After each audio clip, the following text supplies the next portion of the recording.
നമ്മളിപ്പോൾ civil engineer എന്ന് പറയും. എന്തുകൊണ്ടാണ് നമ്മളെ സിവിൽ എഞ്ചിനീയേഴ്സ് എന്ന് വിളിക്കുന്നത്? ആരെങ്കിലും ആലോചിച്ചിട്ടുണ്ടോ? എന്നാണ് ഈ സിവിൽ എഞ്ചിനീയർ എന്നുള്ള വാക്ക് അല്ലെങ്കിൽ സിവിൽ എഞ്ചിനീയേഴ്സ് എന്നുള്ള ഇത് ഉപയോഗിക്കാൻ തുടങ്ങിയത്? അല്ല, ഒരു സിവിലിയൻസ് എന്നുള്ളൊരു ഇതുണ്ട്, പക്ഷെ അതല്ല. എന്തുകൊണ്ടാണ് സിവിൽ എഞ്ചിനീയേഴ്സ് എന്നുള്ള വിളിക്കുന്നത്? നോക്കും, ഞാനത് പ്രതീക്ഷിക്കുന്നില്ല. ഇതിനകത്ത് വളരെ സിമ്പിളായിട്ട് പറഞ്ഞു കഴിഞ്ഞാൽ ജോൺ സ്മീറ്റനാണ് ഇത് ആദ്യമായിട്ട് സിവിൽ എഞ്ചിനീയർ എന്നുള്ള വാക്ക് ഉപയോഗിക്കുന്നത്. അന്ന് ഉപയോഗിക്കാനുള്ള കാരണം, ലോകത്തുള്ള ആദ്യത്തെ എൻജിനീയേഴ്സ് മുഴുവൻ മിലിറ്ററി എൻജിനീയേഴ്സായിരുന്നു. ഫോർട്ട് കെട്ടുക, പാലം കെട്ടുക, രാജാവിന് വേണ്ടി കൊട്ടാരം പണിയുക, ഇതാണ്. അപ്പം മിലിറ്ററി എൻജിനീയേഴ്സാണ് എൻജിനീയേഴ്സ്. ആർക്കിമിഡീസ് ഒരു മിലിറ്ററി എൻജിനീയർ ആയിരുന്നു. അപ്പോൾ ഈ മിലിറ്ററി എൻജിനീയേഴ്സിൽ നിന്ന് ഡിഫറൻഷിയേറ്റ് ചെയ്യാനായിട്ട് ഈ സിവിൽ എൻജിനീയറിങ്, ഇൻഡസ്ട്രിയൽ റവല്യൂഷനൊക്കെ വന്നു, ഒരു 18th സെഞ്ച്വറിയൊക്കെ വന്നു. ബാങ്കുകൾ പണിയണം, ബാക്കിയുള്ള സിവിൽ കെട്ടിടങ്ങൾ, ബാക്കിയുള്ള കെട്ടിടങ്ങൾ പണിയേണ്ടി വന്നപ്പോൾ മിലിറ്ററി എൻജിനീയേഴ്സ് അല്ലാണ്ട് ഇതൊരു പ്രൊഫഷനായിട്ട് ഇത് ഡെവലപ്പ് ചെയ്തു. ഇതിപ്പോൾ ഒരു മേജർ പ്രൊഫഷൻ. അത് കഴിഞ്ഞിട്ടൊക്കെയാണ് പിന്നെ ഇലക്ട്രിക്കൽ എൻജിനീയറിങ്, മെക്കാനിക്കൽ എൻജിനീയറിങ് ഒക്കെ ഇത് സിവിൽ എൻജിനീയറിങ് കഴിഞ്ഞിട്ടാണ് വരുന്നത്. ഇതിനകത്ത് ഒരു ഇൻട്രസ്റ്റിംഗ് ആയിട്ടുള്ള കാര്യം, ലോകത്തിലെ ഏറ്റവും ഫസ്റ്റ് സയൻറ്റിസ്റ്റ് എന്ന് നമുക്ക് പറയാവുന്ന, ഫസ്റ്റ് ആർക്കിടെക്റ്റ് എന്ന് നമുക്ക് പറയാവുന്ന, ഫസ്റ്റ് സിവിൽ എഞ്ചിനീയർ എന്ന് നമുക്ക് പറയാവുന്നത്, പേരറിഞ്ഞൂടാത്ത ആയിരക്കണക്കിന് 2500 അല്ലെങ്കിൽ 2000 മുകളിൽ വർഷം മുമ്പ് ഈജിപ്തിലെ ഒരു പിരമിഡ് കെട്ടി ഇംഹോത്തപ്പാണ് ആദ്യമായിട്ട് ഒരു പേരറിയുന്ന സയൻറ്റിസ്റ്റ് അല്ലെങ്കിൽ ആർക്കിടെക്റ്റ് അല്ലെങ്കിൽ സിവിൽ എഞ്ചിനീയർ നമുക്ക് പറയാം. അപ്പോൾ ഇപ്പോൾ ഈ ഒരു ഫീൽഡ് ഇതിന് പറയുന്നുണ്ട്. ജോൺ സ്മീറ്റനാണ് സിവിൽ എഞ്ചിനീയർ എന്നുള്ളൊരു വാക്ക് ഉപയോഗിച്ചിട്ടുള്ളത്. അപ്പോൾ ഞാൻ challenges in the built environment എന്നാണ് നമുക്കിപ്പോൾ ഇതിനെക്കുറിച്ച് പറയാനായിട്ട് എത്ര വേണേലും പറയാം. ഇത് എന്തൊക്കെയാണ് നമ്മൾ ഫേസ് ചെയ്യുന്ന പ്രോബ്ലം. ഞാൻ പല ഫോറത്തിലും പറയാനാണ്, നമ്മൾ ഫേസ് ചെയ്യുന്ന ഏറ്റവും വലിയ പ്രോബ്ലം ക്വാളിറ്റി ഓഫ് കൺസ്ട്രക്ഷനാണ്. ഞാൻ ഇന്നലെ ഒരു മീറ്റിംഗ് പങ്കെടുത്തു. ഞാൻ ആ മീറ്റിങ്ങിൽ ഇതുപോലെ ഇരിക്കുന്ന ഓഡിയൻസാണ്. ഞാൻ ചോദിച്ചു, കോൺക്രീറ്റ് ബിൽഡിങ്സ് 100 വർഷത്തിൽ കൂടുതൽ പഴക്കം ഉണ്ടെന്ന് പറയുന്നവർ കൈവെക്കാൻ ഞാൻ പറഞ്ഞു. ആരും കൈവെക്കില്ല. ഞാൻ കോൺഫറൻസിലൊക്കെ പോയി ചോദിക്കുക, എത്ര നാൾ നിൽക്കുക? 25 വർഷം, 50 വർഷം, 75 വർഷം, 80 വർഷം. 100 വർഷം കഴിഞ്ഞ് ഡ്യൂറബിലിറ്റി നിൽക്കുമെന്ന് പറയാനായിട്ട്. ഞാൻ പഠിച്ച സ്കൂൾ തിരുവനന്തപുരത്തെ മോഡൽ സ്കൂളാണ്. അത് കോൺക്രീറ്റും ഉണ്ട്. 1911 കെട്ടിയ ബിൽഡിങ്. മൂവാറ്റുപുഴ പാലം ഇപ്പോഴും കാറും ബസ്സും ഒക്കെ അതിൻ്റെ മുകളിൽ കൂടെ പോകും. 1914 കെട്ടിയ കോൺക്രീറ്റ് ബിൽഡിങ്. അപ്പോൾ ആ കോൺക്രീറ്റ് ബിൽഡിങ് എൻ്റെ ഗ്രാൻഡ് ഫാദറൊക്കെ പറഞ്ഞു കേട്ടൊരു കഥയുണ്ട്. ഈ കോൺക്രീറ്റ് ബിൽഡിംഗ് കെട്ടിക്കഴിഞ്ഞാൽ ആ പാലത്തിൽ കൂടെ, അതിനും തൊട്ടടുത്തൊരു മരപ്പാലം ഉണ്ട്, ആ മരപ്പാലത്തിൽ കൂടെ ആൾക്കാർ പോകുന്നു. ഈ കോൺക്രീറ്റ് കെട്ടിയിട്ട് ആ പാലത്തിൻ്റെ മുകളിൽ കൂടെ ആരും പോവുകയില്ല. ആർക്കും വിശ്വാസമില്ല ഇത് ഈ പാലത്തിൻ്റെ മുകളിൽ കൂടെ ആൾക്കാർക്ക് നടക്കാമെന്നുള്ളത്. കാരണം നാട്ടുകാരെന്ന് പറഞ്ഞുകൊണ്ടിരുന്ന വെച്ചാൽ ഏതാണ്ട് ഒരു മണലും കുറച്ച് കല്ലും ഏതാണ്ട് ഒരു പൊടി ഇംഗ്ലണ്ടിൽ നിന്ന് കൊണ്ടുവന്ന് വെച്ച് ആ പൊടിയും കൂടെ മിക്സ് ചെയ്ത് ഒരു പാലം ഉണ്ടാക്കി വെച്ച് വണ്ടി അതിൻ്റെ മുകളിൽ കൂടെ പോകുമെന്ന് പറഞ്ഞാൽ ആൾക്കാർ വിശ്വസിച്ചില്ല. അപ്പോൾ അങ്ങനെ വന്നു കഴിഞ്ഞപ്പോൾ അവസാനം അതിൻ്റെ താഴെ സായിപ്പ്, അത് കെട്ടിയ സായിപ്പ് എഞ്ചിനീയറും മദാമയും കൊച്ചും കൂടെ വള്ളത്തേൽ നിന്നേച്ച് അതിൻ്റെ മുകളിൽ കൂടെ ആനയെ കൊണ്ട് നടത്തിച്ച് പിന്നെയാണ് ആൾക്കാർക്ക് വിശ്വാസമായത് ഈ പാലത്തിൻ്റെ മുകളിൽ കൂടെ ആൾക്കാർക്ക് നടത്തുന്നത്. പക്ഷേ ഇന്ന് നമ്മൾ നോക്കുമ്പോൾ ഫേസ് ചെയ്യുന്ന ഒരു ഇൻഡസ്ട്രി ക്വാളിറ്റി ഓഫ് കൺസ്ട്രക്ഷൻ, ബിൽഡിങ്ങിൻ്റെ ഒരു ഡ്യൂറബിലിറ്റിയാണ്. നമ്മൾ കെട്ടിടുന്ന ബിൽഡിങ് 25 വർഷം കഴിയുമ്പോഴോ 50 വർഷം കഴിയുമ്പോഴോ 75 വർഷം കഴിയുമ്പോഴോ ഇടിച്ച് കളയുക എന്ന് പറയുന്നത് നമ്മൾ ഒരിക്കലും സസ്റ്റൈനബിലിറ്റി ചെയ്തില്ല. നമ്മൾ ഒരിക്കലും ഹൗസിംഗ് പ്രോബ്ലം സോൾവ് ചെയ്യാൻ നമുക്കൊരു സോഷ്യൽ സൈഡ് അതിനകത്തുണ്ടെങ്കിൽ, ഉദാഹരണത്തിന് ഇന്ത്യയിൽ ഞാൻ പാസ്സായി 84 ഇറങ്ങുമ്പോൾ 20 ദശലക്ഷം ആളുകൾക്ക് വീടില്ല. ഇന്നത് 60 മില്യൺ, 60 ദശലക്ഷമായിട്ട് മാറി വീടില്ലാത്തവർ. ഇത്രയും എൻജിനീയേഴ്സായി, ഇത്രയും ആർക്കിടെക്ട്സായി, വീടില്ലാത്തവരുടെ എണ്ണം കൂടി വരിക. ഇന്നലെ ഞാൻ കൗൺസിൽ ഓഫ് ആർക്കിടെക്ചർ, അതായത് നമ്മുടെ ആർക്കിടെക്ചറിലെ ടോപ്പ് കൗൺസിൽ ഓഫ് ആർക്കിടെക്ചർ പ്രസിഡൻറ്റുമായിട്ടിരുന്ന ഇന്നലത്തെ ലഞ്ച് കഴിച്ചത്, അഭയ് പുരോഹിതുമായിട്ടിരുന്ന് ലഞ്ച് കഴിച്ചപ്പോൾ പുള്ളി പറയുക, ഇന്ത്യയുടെ ആവശ്യം 15 ലക്ഷം ആർക്കിടെക്ട്സ് ആണ്. ഇന്നത്തെ ഷോർട്ടേജ് 15 ലക്ഷം ആർക്കിടെക്ട്സ്. സിവിൽ എഞ്ചിനീയേഴ്സിൻ്റെ കണക്ക് എനിക്ക് അറിഞ്ഞൂടെ. ഇന്നലെ പുള്ളി പറഞ്ഞപ്പോഴാണ് ഞാൻ പറഞ്ഞത്, ഒരു വർഷം പാസ്സാവുന്ന ആർക്കിടെക്റ്റുകളുടെ എണ്ണം 25,000. അതേ സമയത്ത് നമ്മൾ ആർക്കിടെക്റ്റ് പുറത്തിറങ്ങി അവർക്ക് ജോലിയില്ല. അതാണ് ഇന്നത്തെ സിറ്റുവേഷൻ. അതേ സമയത്ത് നമ്മുടെ രാജ്യം വികസിക്കണം, ഡെവലപ്മെൻറ്റ് വേണമെന്ന് പറയുകയാണെങ്കിൽ നമുക്ക് എൻജിനീയേഴ്സിനെ വേണം, ഇതുപോലെ വേണം. സിവിൽ എഞ്ചിനീയേഴ്സിൻ്റെ കണക്ക് കൃത്യമായിട്ട് എനിക്ക് അറിഞ്ഞുള്ളൂ. അപ്പോൾ ഈ ക്വാളിറ്റി ഓഫ് കൺസ്ട്രക്ഷൻ എന്ന് പറയുന്നത് എന്താണ് ഇത് ഡിറ്റർമിൻ ചെയ്യുന്നത്? ബിൽഡിങ്ങിൻ്റെ ഡ്യൂറബിലിറ്റി ഡിറ്റർമിൻ. ഒരു 1992 വേൾഡ് ബാങ്കിൻ്റെ ഒരു സ്റ്റഡി പുറത്തിറങ്ങി. അതിനകത്ത് പറയുന്നത് ഒരു പെട്ടെന്ന് ബിൽഡിങ് 75 വർഷം നിന്നില്ലെങ്കിൽ നമ്മൾ ഒരിക്കലും ഹൗസിംഗ് പ്രോബ്ലം സോൾവ് ചെയ്യാൻ പോകുന്നില്ല. ഏകദേശം ഞാൻ ഈ പറഞ്ഞ പോലെ അല്ലെങ്കിൽ ഏകദേശം പറഞ്ഞു. കാരണം ഇവിടെ 50 വീടുണ്ടാക്കി ഇന്ന് EMS ഭവന പദ്ധതി, രാജീവ് ഗാന്ധി ഭവന പദ്ധതി, പ്രൈം മിനിസ്റ്റർ ആവാസ് യോജന ഇത് വെച്ചിട്ട് കെട്ടിടം ഉണ്ടാക്കുമ്പോൾ അവിടെ ഒരു 50 എണ്ണം പൊളിക്കും, 75 ഉണ്ടാക്കുമ്പോൾ 50 എണ്ണം പൊളിക്കും. പിന്നെ എങ്ങനെ പ്രോബ്ലംസ്? അപ്പോൾ ഈ ബിൽഡിങ് ക്വാളിറ്റി ഓഫ് കൺസ്ട്രക്ഷൻ വളരെ ഇമ്പോർട്ടൻ്റ് ആണ്, ഡ്യൂറബിലിറ്റി വളരെ ഇമ്പോർട്ടൻ്റ്. ഈ ഡ്യൂറബിലിറ്റി ഡിപ്പെൻഡ് ചെയ്യുന്ന രണ്ട് ഫാക്ടറാണ്. ഡ്യൂറബിലിറ്റി ഡിപ്പെൻഡ് ചെയ്യുന്ന നമ്മൾ എത്ര സിമെൻറ്റ് ചേർക്കുന്നോ എത്ര കമ്പി ഉണ്ടാക്കുന്നു എന്നുള്ള ഫാക്ടർ അല്ല, 2 ഫാക്ടറാണ്, ഡിസൈൻ ഡീറ്റെയിൽസും വർക്ക്മാൻഷിപ്പും. അപ്പോൾ എന്താണ് ഈ ഡിസൈൻ ഡീറ്റെയിൽസും വർക്ക്മാൻഷിപ്പ് എന്നുള്ളത് ഞാൻ പറയാം. ഇത് നമ്മൾ എല്ലാവരും പഠിക്കുന്നതാണ്. നമ്മൾ എഞ്ചിനീയറിങ്ങിലൊക്കെ ബിൽഡിംഗ് കൺസ്ട്രക്ഷൻ പഠിക്കുന്ന ഒരു മെറ്റീരിയലും over A period of time strength increase ചെയ്യുന്നില്ല. മോർട്ടർ ഒഴിച്ച് സിമെൻറ്റിന് 28 ദിവസത്തെ സ്ട്രെങ്ത് അല്ല, 365 ദിവസം കഴിയുമ്പോൾ 7 ദിവസത്തെ സ്ട്രെങ്ത് കൂടി വരും. അത് നമ്മൾ പഠിക്കുന്നുണ്ട്. സിമെൻറ്റ് മോട്ടർ ഉപയോഗിച്ച്, കോൺക്രീറ്റ് ഉപയോഗിച്ച് വേറെ ഒരു ബിൽഡിംഗ് മെറ്റീരിയലും സ്ട്രെങ്ത് ഇൻക്രീസ് ചെയ്യുന്നില്ല. പക്ഷേ ഈ സ്ട്രെങ്ത് ഈ building expose to sun and rain ആണ്. എന്നും വെയിലും മഴയും കൊള്ളുകയാണ്.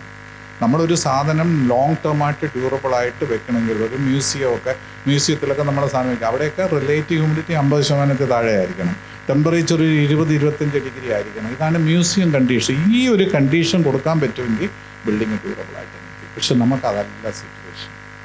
ടെമ്പറേച്ചർ ഹൈ ആണ്, ഹ്യൂമിഡിറ്റി വളരെ ഹൈ ആണ്, ഈ സണ്ണും റെയിനും ഓൾട്ടർനേറ്റീവായിട്ട് വരുന്നു. ഇതെല്ലാം കൂടെ വന്നിട്ടാണ് ബിൽഡിങ്ങിൻ്റെ ഒരു ഡ്യൂറബിലിറ്റിയുടെ ഒരു ഫാക്ടർ.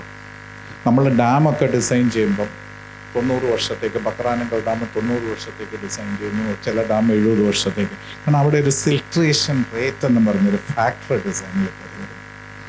പക്ഷേ ബിൽഡിങ് ഡിസൈൻ ചെയ്യുമ്പോൾ അത് 50 വർഷത്തേക്കോ 100 വർഷത്തേക്കോ 200 വർഷത്തേക്കല്ല, 2000 വർഷം വേണമെങ്കിലും അത് നിൽക്കും, പ്രൊവൈഡഡ് ആ കറക്റ്റ് കണ്ടീഷൻ ഉണ്ടെങ്കിൽ എന്നുള്ളത്. നമ്മളിപ്പോൾ ഒരു സിമ്പിളായിട്ട് ഞാൻ പറയുന്ന ഒരു സിമ്പിളായിട്ട് പ്ലാസ്റ്റർ ഭിത്തി നടന്നു പോരുന്ന ഒരു സിറ്റുവേഷൻ വളരെ കോമൺ ആയിട്ടുള്ളൊരു ഡിഫക്റ്റാണ്.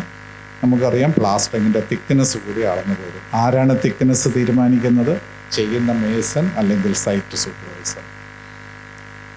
ആവശ്യത്തിന് ഭിത്തി നനച്ചില്ലെങ്കിൽ അടർന്നു പോരും.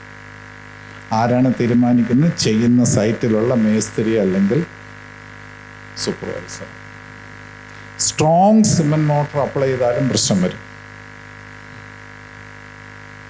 അത് ഒരു പ്രധാനപ്പെട്ട ഫാക്ടർ. അതുകൊണ്ട് മണ്ണിൻ്റെ പുറത്ത് സിമെൻറ്റ് പ്ലാസ്റ്റർ ഈ ഫൗണ്ടേഷൻ്റെ പുറത്ത് നമുക്ക് സ്ട്രോങ് ആയിട്ട് ഒരു മെറ്റീരിയൽ അപ്ലൈ ചെയ്യാനായിട്ട് പറ്റത്തില്ല. അതേപോലെ ഒരു പ്രധാനപ്പെട്ട ഒരു സംഗതി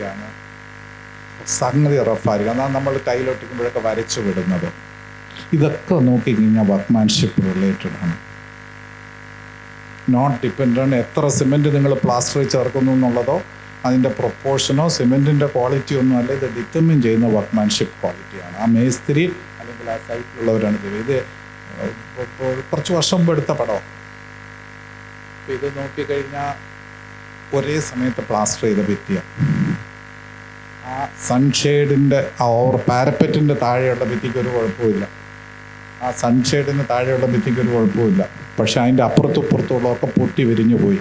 ഇത് സിമെൻറ്റിൻ്റെ ഒരു ഇൻഹറൻറ്റ് ഇഫക്റ്റാണ്. സണ്ണും റെയിനും ഓൾട്ടർനേറ്റ് വരുമ്പോൾ ഇതുപോലെ വരും. ഇത് ടെക്നിക്കലായിട്ട് ഞങ്ങളൊക്കെ ക്രേസിംഗ് എന്നാണ് പറയുക. മേസ്ത്രിമാരോട് ചോദിച്ചാൽ കാക്കക്കാലം എന്ന് പറയും. അതായത് കോൺക്രീറ്റ് ചെയ്യുമ്പോഴും പ്ലാസ്റ്റർ ചെയ്ത് കഴിഞ്ഞാൽ ചിലപ്പോൾ 3 മാസം കഴിയുമ്പോൾ ഈ സാധനം വരും. സ്ട്രോങ് ആയിട്ട് സിമെൻറ്റ് വന്നു കഴിഞ്ഞാൽ ഇത് വളരെ ക്ലിയർ ആയിട്ട് എവിടെയുണ്ട്. വെള്ളം ക്യൂർ ചെയ്യുമ്പോൾ തന്നെ ഈ പ്രശ്നം കയറി വരും. അപ്പോൾ ഇത് ഒരു ഫാക്ടറാണ്. അപ്പോൾ ഇവിടെ എന്താണ് ഡ്യൂറബിലിറ്റിയുടെ കാരണം? ആ ഓവർഹാങ് ആണ്. ഒരേ സമയത്ത് ഒരേ മേസ്ത്രി പ്ലാസ്റ്റർ ചെയ്താണെങ്കിൽ പോലും ഡ്യൂറബിലിറ്റി നിശ്ചയിക്കുന്നത് ചില ഡിസൈൻ ഡീറ്റെയിൽസ് ആണ്. അപ്പോൾ ഇതിനകത്ത് ഒരു ഡിസൈൻ ഡീറ്റെയിൽസ് ആണ് ഈ ഓവർഹാങ്. ഇത് പാരപ്പറ്റ്, ഇതൊരു 100 വർഷത്തിന് മുകളിൽ പഴക്കമുള്ള ഭിത്തിയാണ്. ആ 3 ഇഞ്ച് പ്രൊജക്ഷനാണ് ഇതിൻ്റെ ഡ്യൂറബിലിറ്റി നിശ്ചയിക്കുന്നത്. ഞാൻ അടുത്തൊരെണ്ണം കാണിക്കാം. വലിയ ഓവർഹാങ് ഒന്നുമില്ല, കുമ്മായമാണ് പ്ലാസ്റ്റർ. ഇതും ഞാൻ പടം എടുക്കുമ്പോൾ 100 വർഷത്തിന് മുകളിൽ പഴക്കമുള്ള പ്ലാസ്റ്ററാണ്. ലൈം പ്ലാസ്റ്റർ, സിമെൻറ്റ് പ്ലാസ്റ്ററിനെക്കാട്ടി ഡ്യൂറബിൾ. കാരണം ലൈം പ്ലാസ്റ്ററിന് ഇത്ര ഒരു പൊട്ടിക്കയറുന്ന ഒരു സ്ഥിതിയില്ല. അപ്പോൾ ഓവർ ഹാങ് എന്ന് ഇപ്പോൾ ചില മെറ്റീരിയൽ നമ്മൾ ഉപയോഗിച്ച് കഴിഞ്ഞാൽ കറക്റ്റായിട്ടുള്ള ഡീറ്റെയിലിംഗ് നമ്മൾ ഉപയോഗിച്ചില്ലെങ്കിൽ പ്രശ്നം വരും. വർക്ക്മാൻഷിപ്പ്, എന്തുകൊണ്ട് വർക്ക്മാൻഷിപ്പ്? ഞാനൊക്കെ 84 പണിക്കിറങ്ങിയതാണ്. 84 പണിയാകുമ്പോൾ അന്ന് കോൺക്രീറ്റും മെറ്റലും മണലും കഴുകുമായിരുന്നു. ഇവിടെയുള്ള പ്രായമുള്ള ചിലരെങ്കിലും ഓർക്കും. ഇന്ന് എവിടെ കഴുകുന്നു? അന്ന് കിട്ടുന്ന മെറ്റലിൻ്റെയോ മണലിൻ്റെയോ ക്വാളിറ്റി ഇന്നുണ്ടോ? ഇന്ന് നമ്മൊന്നിന് യൂണിയൻകാരാണ് കോൺക്രീറ്റ് കുഴയ്ക്കുന്നത്. ഇവിടുത്തെ ചില സ്ഥലത്തൊക്കെ വന്നു കഴിഞ്ഞാൽ ഒന്ന് ക്വാളിറ്റിയിൽ വെള്ളം ഇച്ചിരി കുറയ്ക്കണം. നമ്മൾ കൺസ്ട്രക്ഷനിൽ ടീച്ചർമാരെ ഇടിച്ച് കയറ്റുന്നതാണ് വാട്ടർ സിമെൻറ്റ് റേഷ്യോ. വെള്ളത്തിൻ്റെ ഇത് കുറയ്ക്കണമെന്ന് അതൊന്നും നോക്കുകയില്ല. അത് അടിച്ചു കഴിഞ്ഞാൽ ഈ നമ്മൾ പണിക്കാരോട് പറഞ്ഞു കഴിഞ്ഞാൽ പണിക്കാർ പറയും, സാറ് നിൽക്കാൻ ബുദ്ധിമുട്ടാണ്, ഈ സാറിന് ഒരു കസേര ഇട്ട് തരാം, സാർ അവിടെ പോയി ഇരിക്കാൻ പറയും യൂണിയൻകാർ. ഞാൻ കേട്ടിട്ടുണ്ടാവും ആചാരം. സംഭവിക്കുന്ന ബിൽഡിങ്ങിൻ്റെ ഡ്യൂറബിലിറ്റിനെ ബാധിക്കുന്നു. ആവശ്യത്തിന് കുത്തിയില്ലെങ്കിൽ കൺസ്ട്രക്ഷൻ ആ റൂഫ് ലീക്കാവും. 84 ഞാൻ പണിക്ക് ഇറങ്ങുമ്പോൾ വാട്ടർ പ്രൂഫിംഗ് എന്ന് പറയുന്ന ഒരു പരിപാടിയില്ല. ടോയ്ലറ്റ് ഇപ്പം സ്ഥിരമായിട്ട് ടോയ്ലറ്റ്സും ടെറസോ എല്ലാം വാട്ടർ പ്രൂഫിംഗ് കെമിക്കൽസാണ്. ഇത് കൺസ്ട്രക്ഷൻ്റെ ക്വാളിറ്റിയിലുണ്ടായ ഒരിതാണ്. കാരണം എന്തുകൊണ്ട് ഇത് വന്നു എന്ന് ചോദിച്ചു കഴിഞ്ഞാൽ നമ്മൾ ഇമ്പോർട്ടൻസ് കൊടുക്കുന്നത് ക്വാണ്ടിറ്റിക്കാണ്, ക്വാളിറ്റിക്കല്ല. നമ്മുടെ സൊസൈറ്റി ഇന്നിപ്പോൾ എൻജിനീയേഴ്സിനെ കൂടെ ക്ലയൻസ് ക്വാളിറ്റിക്ക് പേ ചെയ്താലല്ലേ നമുക്കും കൊടുക്കാൻ പറ്റും. അപ്പം അങ്ങോട്ടും ഇങ്ങോട്ടും ബ്ലെയിം ചെയ്ത് നമുക്ക്, പക്ഷേ ഇത് അഫക്റ്റ് ചെയ്യുന്ന ബിൽഡിങ്ങിൻ്റെ ഡ്യൂറബിലിറ്റി. ലേബർ കോൺട്രാക്ടർ കാരണം അയാൾ ലാഭം ഉണ്ടാക്കാൻ നോക്കും. നമ്മൾ ഇച്ചിരി പറഞ്ഞു കഴിഞ്ഞാൽ അങ്ങോട്ട് പോയി. എൻ്റെ അടുത്ത് പണിക്കാരും ഒന്ന് പറഞ്ഞിട്ടുണ്ട്, സാറേ ഞങ്ങളൊക്കെ ലാഭം ഉണ്ടാക്കാനാണ് വരുന്നത്, ഞങ്ങൾക്കിത് എന്തെങ്കിലുമൊക്കെ മുതലാവണം എന്ന് പറയും. അപ്പോൾ ഞാൻ ഇതിനൊരു സിമ്പിളായിട്ടൊരു കഥ പറയാം. ഇതിനകത്ത് ഞാൻ ഒരിക്കൽ സൈറ്റിൽ പോയി റിസ്ട്രിക്റ്റ് പറഞ്ഞു, ഈ സിമെൻറ്റ് മണലിൽ ചേർത്ത് കഴിഞ്ഞാൽ ഒരു അരമണിക്കൂറിനകത്ത് ഇനീഷ്യൽ സെറ്റിംഗ് ടൈമും അത് ഉപയോഗിക്കണം. നമുക്കെല്ലാവരും നമ്മൾ പഠിക്കുന്നതാണ്. നമ്മൾ ലാബിൽ സിവിൽ എഞ്ചിനീയറിംഗ് ലാബിൽ പഠിക്കും initial setting time, final setting time. സൈറ്റിൽ പോയി കഴിഞ്ഞാൽ എന്താ നടക്കുന്നത്? സിമെൻറ്റ് രാവിലെ ഇങ്ങോട്ട് വരും, ഭിത്തി നനയ്ക്കാൻ പറഞ്ഞാൽ പ്ലാസ്റ്ററിങ് ആണെങ്കിൽ ഭിത്തി നനയ്ക്കണമെങ്കിൽ ഒറ്റ ഒരു നനപ്പങ്ങ് നനയ്ക്കും. അത് ഉച്ച കഴിഞ്ഞായിരിക്കും പ്ലാസ്റ്റർ. അതിനിടയ്ക്ക് വെള്ളം മുഴുവൻ എവാപ്പറേറ്റ് ചെയ്ത് പോയിട്ടുണ്ടാവും. ഇവിടെ സിമെൻറ്റും മണലും കൂടെ കൂട്ടിച്ചേർത്ത് ഒരൊറ്റ കുഴപ്പമാണ്. അതാണ് 3 മണിക്കൂർ ഉപയോഗിക്കുന്നത്. അപ്പം ഞാൻ സൈറ്റിൽ വെച്ചിട്ട് ഇങ്ങനെ സ്ട്രിക്റ്റായിട്ട് ഇങ്ങനെ പറഞ്ഞത് സിമെൻറ്റും മണലും ഒക്കെ വീട്ടിൽ തലേ ദിവസം ബാക്കിയുണ്ടെങ്കിൽ അതങ്ങ് ഇട്ടിട്ട് അവിടെ കൂട്ടിയിട്ടിട്ട് അങ്ങ് പോകും. പിറ്റേ ദിവസം വരുമ്പോൾ അതിനകത്ത് ഇച്ചിരി വെള്ളം ഒഴിച്ച് വീണ്ടും ഉപയോഗിക്കും. ഇതാണ് സ്ഥിതി. അപ്പം ഞാൻ പറഞ്ഞത് സ്ട്രിക്റ്റായിട്ട് ഇത് ഉപയോഗിക്കണം. സാറിനറിയാമോ, ഞങ്ങൾ ഇതുപോലെയൊക്കെ എഞ്ചിനീയർമാർ പറഞ്ഞു കഴിഞ്ഞാൽ വൈകുന്നേരം ആകുമ്പോഴത്തേക്കും ഞങ്ങൾക്ക് 5:30 ആകുമ്പോൾ ബസ് പിടിച്ച് പോകണം. ഞങ്ങൾ എന്ത് ചെയ്യുന്ന വെച്ചാൽ ഒരു കുഴി എടുത്തേച്ച് ബാക്കി വരുന്ന സിമെൻറ്റും മണലും എല്ലാം കൂടെ ഞങ്ങൾ കുഴിയെടുത്ത് അതിനകത്തോട്ട് മൂടും. കാരണം ഞങ്ങൾക്ക് വീട്ടിൽ പോകണം. ഞാൻ ചോദിച്ചു, നിങ്ങൾ ഈ കുഴിയെടുത്ത് മൂടി കഴിഞ്ഞാൽ ദിവസവും കുഴിയെടുത്ത് മൂടാൻ നോക്കി കഴിഞ്ഞാൽ കുഴിയിൽ മുഴുവൻ സിമെൻ്റ് അല്ലേ? സാറേ ഞങ്ങൾ അങ്ങനെയുള്ള മണ്ടത്തരമൊന്നും കാണിക്കുകയില്ല, ഞങ്ങൾ വീടിനകത്ത് കുഴിയെടുത്ത് കുടിക്കുക. അതപ്പോൾ ഒരിക്കലും ഇത് നാളെ ഒരു ചെടിയോ തെങ്ങിനോ കുഴിയെടുത്ത് കഴിഞ്ഞാൽ മണലും സാധനവും ഒന്നും നിങ്ങൾ കാണുകയില്ല എന്നുള്ള ഒരിതാണ്. ഒരു മേസ്ത്രി ചുമ്മാ ഒരു ഉച്ചയ്ക്ക് ഞാനിരുന്ന് ഒരു ചായ കുടിച്ചുകൊണ്ടിരുന്നപ്പോൾ വന്ന് പറയാം, സാറേ ഇങ്ങനെ സ്ട്രിക്റ്റായിട്ടൊക്കെ പറഞ്ഞാൽ ഞങ്ങൾക്ക് ചില പൊടിക്കൈകളൊക്കെ ഉണ്ടെന്നും പറഞ്ഞാൽ അവർ പറയുന്നത്. നമ്മൾ വിചാരിക്കും നമ്മളാണ് ഈ സൈറ്റുകളൊക്കെ കൺട്രോൾ ചെയ്യുന്നതെന്ന്. നമ്മുടെ ഒരു വിശ്വാസമാണ്. പക്ഷേ അവസാനം പണി ചെയ്യുന്നതും വിചാരിച്ചില്ലെങ്കിൽ ക്വാളിറ്റി ഉണ്ടാവുകയില്ല, ഒന്നും ഉണ്ടാവുകയില്ല. മോഡേൺ ആർക്കിടെക്ചർ ഇതിപ്പോൾ ഒരുപാട് പേര് പറയുന്നതാണ്, ഞാൻ എല്ലായിടത്തും പറയുന്ന മോഡേൺ ആർക്കിടെക്ചറിൻ്റെ ഫെയിലിയേഴ്സ്. ടെക്നിക്കലി ഫെയിലിയറായി. ഫ്ലൂറോ കാർബൺസ് എയർ കണ്ടീഷനിങ് എക്യുപ്മെൻറ്റ്സിലൊക്കെ ഉപയോഗിച്ചുകൊണ്ടിരുന്ന 1930s മുതൽ എയർ കണ്ടീഷനിങ് എക്യുപ്മെൻറ്റ്സ് കോമൺ ആണ്. ഉപയോഗിക്കുന്ന ഗ്യാസ് 1970s ആയപ്പോഴാണ് നമുക്ക് മനസ്സിലാവുന്നത് ഓസോൺ ലെയർ ഡിപ്ലീറ്റ് ചെയ്യുന്ന ഗ്യാസാണ്. ക്യോട്ടോ പ്രോട്ടോക്കോൾ 1990s ക്യോട്ടോയിൽ മീറ്റ് ചെയ്ത് വേൾഡിലെ എല്ലാവരും ചേർന്ന് തീരുമാനിച്ചു 2020 ഇന്ത്യ പോലെയുള്ള രാജ്യങ്ങൾ ഈ ഗ്യാസിൻ്റെ പരിപാടി നിർത്തണം. ഇപ്പം നമ്മൾ നിർത്തി. 2014 പഴയ ഗ്യാസ് ഉപയോഗിച്ചിരുന്നതെല്ലാം നമ്മൾ ഫേസ് ഔട്ട് ചെയ്യണം. ബാക്കിയുള്ള രാജ്യങ്ങളൊക്കെ 2000 ഫേസ് ഔട്ട് ചെയ്ത രാജ്യങ്ങളുണ്ട്. അപ്പോൾ ഇത് നമ്മൾ കണ്ടുപിടിക്കുന്നത് ഫോർമാലിറ്റിഹൈഡ്. ഇപ്പോൾ ഈ ഇരിക്കുന്ന പ്ലൈവുഡും സാധനത്തിലും എല്ലാത്തിലും ഉള്ള ഒരു സാധനമാണ് ഫോർമാലിറ്റിഹൈഡ്. അതുകൊണ്ട് ഇപ്പോൾ ചില പരസ്യം കാണാം, ഗ്രീൻ പ്ലൈയുടെ ഏതാണ്ടൊക്കെ കമ്പനിയുടെ പരസ്യങ്ങൾ കാണാം, ഫോർമാലിറ്റിഹൈഡ് ഫ്രീ പ്ലൈവുഡ്. എന്താണ് ഫോർമാലിറ്റിഹൈഡ്? കാർസിനോജനാണ്, ക്യാൻസർ ഉണ്ടാക്കും. ഇപ്പം എൻ്റെ ഒരു ക്ലയൻ്റ് ഉണ്ട്, ഓങ്കോ സർജനാണ്. അപ്പോൾ പുള്ളി പറയാം, ഇനി ക്യാൻസർ ഇങ്ങനെ കൂടി വരിക, പണ്ടത്തെ പോലെയൊന്നും അല്ല. ആൾക്കാർ മുഴുവൻ കഴിക്കുന്ന പെസ്റ്റിസൈഡുള്ള വെജിറ്റബിൾസും ഈ മോശം ഫാസ്റ്റ് ഫുഡിൻ്റെ ഫുഡ് ഹാബിറ്റ്സും ഈ സാധനം വെച്ച് ക്യാൻസർ ഇങ്ങനെ കൂടി വരിക. ഞങ്ങൾക്ക് ഇഷ്ടംപോലെ പേഷ്യൻസ് ഉണ്ട് ക്യാൻസർ കൂടി വരുന്നത്. ഫോർമാലിറ്റിഹൈഡ്, എല്ലാ പ്ലൈവുഡിനും ഫോർമാലിറ്റിഹൈഡ് ഉണ്ട് ക്യാൻസർ. നമുക്കൊരു 10 വർഷം മുമ്പ് നമുക്കറിയാം കേരളത്തിൽ കിലോ കണക്കിന് സ്ട്രീറ്റിൽ തൂക്കി വെച്ചുകൊണ്ടിരുന്ന മെലമൈൻ പ്ലേറ്റ്, ഏത് കല്യാണത്തിന് പോയാലും കിട്ടുന്ന മെലമൈൻ പ്ലേറ്റ് ക്യാൻസർ ഉണ്ടാക്കി വിറ്റ് കഴിഞ്ഞ് തൂക്കി കഴിഞ്ഞ് ചീപ്പറാന്ന് പറഞ്ഞ് എല്ലായിടത്തും ഉപയോഗിച്ച് കഴിഞ്ഞ് കുറച്ച് കഴിഞ്ഞപ്പോഴാണ് ഇത് ക്യാൻസർ ഉണ്ടാക്കും. മാർക്കറ്റിൽ നിന്ന് ഡിസപ്പിയറായി ഈ സാധനം. വേറെ എന്താ കുഴപ്പം? അൺബ്രേക്കബിൾ പ്ലേറ്റ് എന്നൊക്കെ പറഞ്ഞ് നമ്മളിത് സാധനം ചെയ്യട്ടെ. അപ്പോൾ ഇതുപോലെയുള്ള കാര്യങ്ങൾ നമ്മൾ വളരെ കൃത്യമായിട്ട് ആസ്ബസ്റ്റോസ് വന്നപ്പോൾ അതിനെ വിശേഷിപ്പിച്ചത് വണ്ടർഫുൾ ബിൽഡിംഗ് മെറ്റീരിയൽ എന്നാണ്. കാരണം ഫയർ റെസിസ്റ്റൻ്റ്, ഒരു ഡിഗ്രേഡേഷനും ഇല്ല, ഒന്നുമില്ല, അത് കംപ്ലീറ്റ് മാറിക്കഴിഞ്ഞു. കാരണം ആസ്ബസ്റ്റോസ് ക്യാൻസർ ഉണ്ടാക്കും. ആസ്ബസ്റ്റിയാസിസ് എന്നാണ് ആ പർട്ടിക്കുലർ ക്യാൻസറിന് പറയുന്നത്. വിദേശ രാജ്യങ്ങളൊക്കെ പണ്ടേ കളഞ്ഞ് ഇവിടെ ഇപ്പോഴും ചില ബിൽഡിങ്സിലൊക്കെ കാണാം. പക്ഷെ എന്നാലും മാറി. ഞാൻ ഇന്നലെ താമസിച്ച ഹോട്ടലിൽ നിന്ന് ഞാൻ ചുമ്മാ പുറത്തേക്ക് നോക്കിക്കഴിഞ്ഞപ്പോൾ ഇൻക്ലൂഡിങ് ശ്രീകുമാർ തിയേറ്റർ വരെ മുഴുവൻ ബ്ലൂ മെറ്റൽ ഷീറ്റും ഗ്രേ ഷീറ്റുമായി. ഒരു 30 വർഷം മുമ്പ് ട്രിവാൻഡ്രം എയർപോർട്ടിൽ ഇറങ്ങുമ്പോൾ പച്ചയും ഓടിൻ്റെ കളറും പച്ചയും മാത്രമേ കാണാൻ പറ്റത്തുള്ളായിരുന്നുള്ളൂ. ഇപ്പോൾ നോക്കിക്കഴിഞ്ഞാൽ ഒന്നിൽ കോൺക്രീറ്റ് ബിൽഡിങ് അല്ലെങ്കിൽ ഈ മെറ്റൽ ഷീറ്റ്. അപ്പോൾ ഈ വക വരുന്ന മാറ്റങ്ങൾ നമ്മൾ കണ്ടേ പറ്റൂ. കോൺക്രീറ്റ് ഒരു വണ്ടർഫുൾ ബിൽഡിംഗ് മെറ്റീരിയലാണ്. പക്ഷെ അതേ സമയത്തിന് അത് ഉപയോഗിക്കേണ്ടിടത്ത് ഉപയോഗിക്കേണ്ട രീതിയിൽ ഉപയോഗിക്കണം. UK 1972 ആർക്കിടെക്ചറൽ റിവ്യൂ എന്ന് പറഞ്ഞൊരു മാസികയുണ്ട്. ആർക്കിടെക്ചറിലെ ഏറ്റവും കൂടുതൽ തോട്ട് പ്രോസസ്സ് ഉള്ള ഒരു മാസികയാണ്. അതിനകത്ത് അവരുടെ റിവ്യൂവിൽ ആ മാസികയിൽ വന്ന ഒരു ആർട്ടിക്കിളിൻ്റെ ടൈറ്റിലാണ് ഫ്ലാറ്റ് റൂഫ് സ്കാൻഡൽ. അവർ സർവേ നടത്തി UK ബിൽഡിങ്സ് 3-1 ബിൽഡിംഗ് ലീക്ക് ചെയ്യുകയാണ്. UK buildings. നമുക്ക് ഇവിടേക്കാണെങ്കിൽ നമുക്ക് പറയാം പാലാരിവട്ടം പാലം പോലെ ഇവിടെ എത്ര സിമെൻറ്റ്. ഞാൻ ചെന്നൈയിൽ ഞാൻ താമസിക്കുന്ന ഒരു കോർപ്പറേഷൻ ചെയ്യണം. അവിടെ ഏറ്റവും രസകരം കോർപ്പറേഷൻ വർക്കിന് ഡ്രെയിനോ മറ്റോ ഉണ്ടാക്കുന്നതിന് നമ്മുടെ ഇവിടെ അറ്റ്ലീസ്റ്റ് മെറ്റലും മണലും കൂടെ സിമെൻറ്റും കൂടെ ചേർത്തൊന്ന് മിക്സ് ചെയ്തിടൂല്ലേ. മിക്സിങ് കറക്റ്റായോ ഇല്ലോ എന്നുള്ള പറ. അവിടെ അതുപോലും ഇല്ല. മണൽ കൊണ്ട് കൊട്ടും, സിമെൻറ്റ് കൊണ്ട് കൊട്ടും, മെറ്റൽ കൊണ്ട് കൊട്ടും. കോർപ്പറേഷൻ വർക്ക് ഇങ്ങനെയാണ് ചെയ്യുന്നത് ചെന്നൈയിൽ. ഞാൻ എൻ്റെ എൻ്റെ മുമ്പിലുള്ള സ്ട്രീറ്റിൽ കണ്ട കോൺക്രീറ്റ് എന്ന് പറയുന്നതിന് മിക്സ് ചെയ്യുന്ന പരിപാടിയില്ല. പിന്നെ എങ്ങനെയാണ് ഈട് നിൽക്കുക? അപ്പോൾ ഇതുപോലെ നോക്കിക്കഴിഞ്ഞാൽ പക്ഷേ UK സിറ്റുവേഷൻ അതല്ല. അവിടെ കണ്ട സ്റ്റഡിയിൽ കാണിച്ച 1/3 of the concrete buildings leak ചെയ്യുന്നുണ്ടെന്നുള്ളതാണ്. അതിൻ്റെ കാരണം ഞാൻ പറഞ്ഞുതരാം.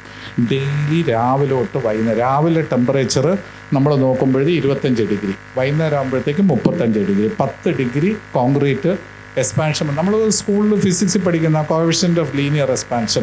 1 ഡിഗ്രി വന്നു കഴിഞ്ഞാൽ മെറ്റീരിയൽ എക്സ്പാൻഡ് ചെയ്തേ പറ്റൂ. നമ്മൾ പഠിക്കുന്ന ഒരു കാരണം വെച്ചാൽ കോൺക്രീറ്റിൻ്റെയും സ്റ്റീലിൻ്റെയും coefficient of linear expansion same ആയതുകൊണ്ട് നമുക്ക് എളുപ്പമായി. പക്ഷേ ഈ സാധനം ഡെയിലി 25 ഡിഗ്രിയിൽ നിന്ന് 45 ഡിഗ്രി, 45 ഡിഗ്രിയിൽ നിന്ന് രാത്രിയാകുമ്പോൾ വീണ്ടും 25 ഡിഗ്രി, വീണ്ടും എക്സ്പാൻഷൻ. ഈ എക്സ്പാൻഷൻ കോൺട്രാക്ഷൻ ഒരു 25 വർഷം കഴിയുമ്പോഴത്തേക്കും ക്രാക്സ് ഡെവലപ്പ് ചെയ്യും. ആദ്യം വളരെ ഫൈൻ ക്രാക്സ്, കുറേശ്ശെ നമുക്ക് കണ്ണുകൊണ്ട് പോലും കാണാൻ പറ്റത്തില്ല, പതുക്കെ ഇത് വരും. അതുകൊണ്ടാണ് 25 വർഷം മുമ്പ് നല്ല രീതിയിൽ കോൺക്രീറ്റ് ചെയ്ത ബിൽഡിങ് ഒരു ലീക്കും ഇല്ലായിരുന്നു, ഇന്ന് ലീക്ക് വരികയൊക്കെ ചെയ്യുന്നത്. ഇന്ന് ഏറ്റവും കൂടുതൽ ലാഭം ഉണ്ടാക്കുന്ന വാട്ടർ പ്രൂഫിംഗ് കമ്പനീസാണ്. ഏത് എക്സിബിഷന് പോയി കഴിഞ്ഞാൽ വാട്ടർ പ്രൂഫിംഗ് കമ്പനീസ് കാണാം, ബാത്റൂം ടൈൽസ് കാണാം, ബാത്റൂം ഫിറ്റിങ്സ് കാണാം. ഇവരാണ് കാശുണ്ടാക്കുന്നത്. നമ്മളിവിടെ സ്പോൺസേഴ്സായിട്ട് ജാഗ്വാറും ഒക്കെ ഉണ്ട്, മനസ്സിലായി. പക്ഷേ ഞാൻ പറയുന്നത് ആക്ച്വലി വാട്ടർ പ്രൂഫിംഗ് കമ്പനീസാണ്. കാരണം കൺസ്ട്രക്ഷൻ കെമിക്കൽസ് വെച്ചിട്ടാണ് നമ്മളിത് ചെയ്യുന്നത്. അത് ഒരു ഷോർട്ട് കട്ടും വർക്ക് ചെയ്യില്ല ബിൽഡിംഗ് കൺസ്ട്രക്ഷൻ്റെ. ഇതുകൊണ്ടൊക്കെയാണ് ഈ 25 വർഷം 50 വർഷം കഴിയുമ്പോൾ ബിൽഡിംഗ് ഇടിച്ചു കളയേണ്ടതായിട്ട് വരികയും നമുക്ക് ഒരു നിവൃത്തിയില്ലാതെ പോകുന്നത്. അപ്പം നമ്മൾ ഇതിനെപ്പറ്റി ഈ പറഞ്ഞ പോലെ വളരെ ആലോചിച്ച് നമ്മൾ ചെയ്യേണ്ട ഒരു സംഗതിയാണ്. കോൺക്രീറ്റ് ഇതൊരു 10 വർഷം പോലും. പക്ഷേ ഇത് നമ്മുടെ ഇവിടെ ചെയ്തൊന്നും അല്ല കേട്ടോ. അവിടെ ഗുജറാത്തിലെ PWD ചെയ്ത ബിൽഡിങ്ങാണ്. അപ്പം നമ്മൾ ഇതുപോലെ വരുന്നത് സിമെൻറ്റിൻ്റെ ഡ്രോബാക്സ് നമ്മൾ പഠിക്കുന്നില്ല. സിമെൻറ്റിൻ്റെ ഡ്രോബാക്സ് അറിഞ്ഞിട്ട് വേണം സിമെൻറ്റ് അവോയ്ഡ്. ഞാൻ സിമെൻറ്റൊന്നും അവോയ്ഡ് ചെയ്യില്ല. ഞാൻ ഇഷ്ടംപോലെ കോൺക്രീറ്റ് ബിൽഡിങ്സിന് ഉപയോഗിക്കും. പക്ഷെ അത് അറിഞ്ഞിട്ട് ഉപയോഗിക്കണം. ഇതിൻ്റെ ഡ്രോബാക്സ് എന്താണ്, അപ്പം നമ്മളത് എങ്ങനെയാണ് ഈ ക്രാക്ക് വീഴുന്നതൊക്കെ നമുക്ക്. അപ്പം ഞാൻ നേരത്തെ കാണിച്ച എക്സാമ്പിൾ എടുക്കാം. ഭയങ്കരമായിട്ട് വ്യത്യാസം വരും. ചെറിയൊരു ഓവർഹാങ് കൊടുത്താൽ മതി. കേരളത്തിൻ്റെ ആർക്കിടെക്ചറിൽ ഒരുപാട് ചേഞ്ചസ് അതുകൊണ്ടുണ്ടായിട്ടുണ്ട്. ബ്ലൈൻഡ്ലി ഫോളോയിങ് ദ വെസ്റ്റാണ്. വെസ്റ്റിൻ്റെ കണ്ടീഷൻ. അവിടെ ചൂട് അകത്തേക്ക് കടത്തി വിടണം, കാരണം ഉള്ളിൽ തണുപ്പാണ്. നമുക്കിവിടെ ചൂട് എങ്ങനെ കുറയ്ക്കാമെന്നുള്ള പ്രശ്നം. ഇപ്പോൾ നമ്മളിവിടുത്തെ ഇതുപോലത്തെ ക്ലാസ്സൊക്കെ ഇട്ട് കഴിഞ്ഞാൽ ചൂട് അകത്തേക്ക് കടത്തി വിടും. പിന്നെ നമ്മൾ എയർ കണ്ടീഷനിങ്ങിന് കോസ്റ്റ് ഭയങ്കരമായിട്ട് മുടക്കണം. കുറച്ചങ്ങ് കഴിയുമ്പോഴത്തേക്കും നമ്മൾ ലോക്ക്ഡൗൺ പോലെ ഗവൺമെൻറ് പറയേണ്ടി വരും ഇവിടെ ഇനി പുതിയ കെട്ടിടം പാടില്ല എന്നുള്ള ഒരു കാര്യം. ഞാൻ വളരെ കൃത്യമായിട്ട് പ്രിഡിക്റ്റ് ചെയ്യുകയാണ്, 30 വർഷത്തിനകത്ത് ഗവൺമെൻറ് റെസ്ട്രിക്ഷൻ കൊണ്ടുവരും, പുതിയ ബിൽഡിങ് പണിയാൻ പാടില്ല എന്നുള്ളത്. എവിടെ ചെന്ന് നിൽക്കും നമ്മൾ ഈ പോകുന്ന കാര്യങ്ങൾ? നമ്മുടെ പ്രൊഫഷൻ അതനുസരിച്ച് കണ്ടിട്ട് മുൻകൂട്ടി പ്ലാൻ ചെയ്ത് മുമ്പോട്ട് പോയില്ലെങ്കിൽ പ്രശ്നമാണ്.